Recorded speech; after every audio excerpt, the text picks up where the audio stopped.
இனிமே கண்ணை மூடிட்டு கடலை எண்ணெய் வாங்கலாம். ஏன்னா மந்த்ரா கடலை எண்ணெய் இதயத்தின் தயாரிப்பு.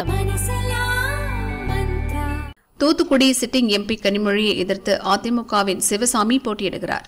மாஜி அமைச்சர்கள் கடம்பூர் ராஜு, சண்முகநாதன், செல்லப்பாண்டியன் ஆகியோருடன் வந்து சிவசாமி வேட்புமனு தாக்கல் செய்தார்.